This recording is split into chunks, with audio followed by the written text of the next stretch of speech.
ক্রমাগত সামরিক উত্তেজনা বৃদ্ধি পাচ্ছে দুই দেশের মধ্যে।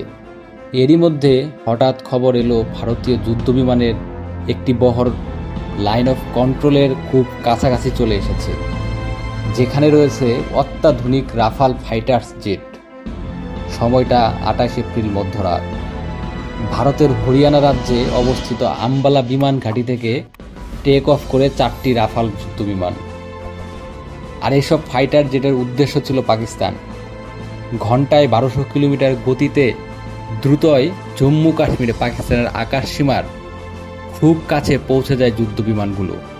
মাটি থেকে 40 কিলোমিটার উঠতেই পাকিস্তান বিমান বাহিনীর রাডারে ধরা পড়ে ফাইটার্স জেটগুলো। তখনই ফাইটার জেটগুলোকে সাইবার সিস্টেমের মাধ্যমে জ্যাম করার সিদ্ধান্ত নেয় পাকিস্তানের বিমান বাহিনী।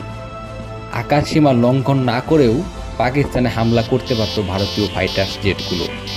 পরে পাকিস্তানের আকাশ প্রতিরক্ষা ব্যবস্থার ইলেকট্রিক ওয়ারফেয়ারের মাধ্যমে বিমানগুলোকে আটকে দেয় পাক বাহিনী। ফলে অচল হয়ে যায় ওপরে উঠতে থাকা ভারতীয় যুদ্ধযানগুলো।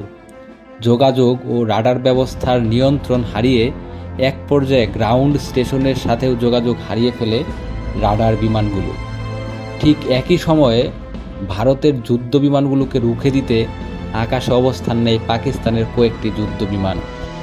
এক পর্যায়ে রাফালের বহরকে ধাওয়া করে পাকিস্তানি বিমানগুলো বাধ্য হয়ে পালায় ভারতীয় যুদ্ধ বিমান।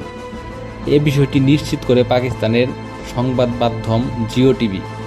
এছাড়াও টিভি শোতে বিষয়টি নিশ্চিত করেছেন পাকিস্তানের প্রতিরক্ষা মন্ত্রী খাজা আসিফ। একাধিক সামরিক সূত্রের ধারণা, সেদিন রাতে সাইবার জ্যামিংয়ের মাধ্যমে যুদ্ধ বিমানগুলোকে আটকানো না গেলে পাকিস্তানের বড় ধরনের হামলা চালাতে পারত ভারত। এক পর্যায়ে রাফালের বহরকে ধাওয়া করে পাকিস্তানি বিমানগুলো।